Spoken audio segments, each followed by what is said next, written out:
Now to the Southern Poverty Law Center, a left-wing attack group masquerading as a civil rights organization. They professionally slur mainstream conservatives and Christians, calling them all kinds of names.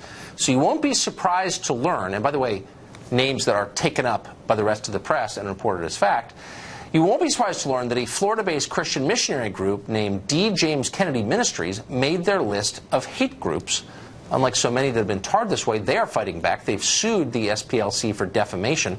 Dr. Frank Wright is the president of the D. James Kennedy Ministries, and he joins us tonight. Doctor, thanks a lot for coming on tonight. Thanks for having me on, Tucker. They've lumped you in to a category as a hate group.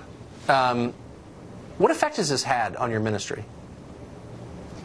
Well, first of all, it's not a lot of fun to have your name listed right alongside neo-Nazis and the Ku Klux Klan and skinheads.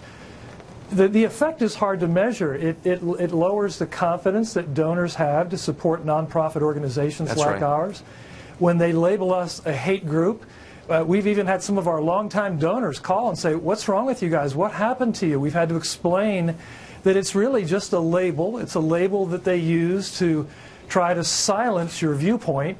It's nothing more than the old-fashioned ad hominem attack that you learn in debate tactics, that if you don't want to deal with ideas, you shut them up by calling them names. And because of what you said a minute ago, it's worked simply because the media, the mainstream media in the main, has not called them out on their own capricious and fallacious definition of what really constitutes hate. Without even explaining it. And by the way, it's a pretty handy test for those at home. If you're trying to determine whether the media outlet you're reading or watching is legitimate, if they repeat propaganda from the Southern Poverty Law Center, they are by definition giving you propaganda. They're illegitimate. So did they call you ahead of time? How does the process work? Do you just wake up in the morning and find out you're part of a hate group, or is there some warning? That's exactly right. They never interviewed us. They never questioned whatever positions that we took that they considered to be hateful.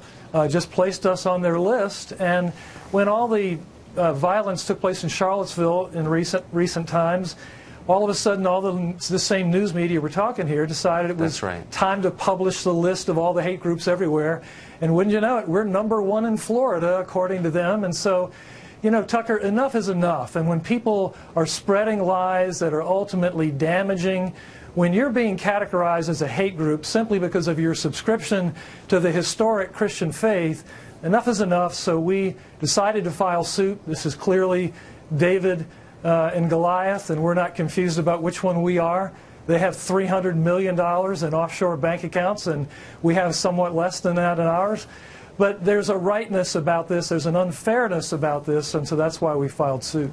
To lump you in with Nazis, and you feel sorry for their donors. I think a lot of their donors think they're fighting back against the Nazis, and who wouldn't want to do that? And they don't understand just how deeply corrupt and dishonest and loathsome these people are. Good luck in your efforts to clear your name. Thanks, Dr. Wright. Thank you, Tucker. Thank you.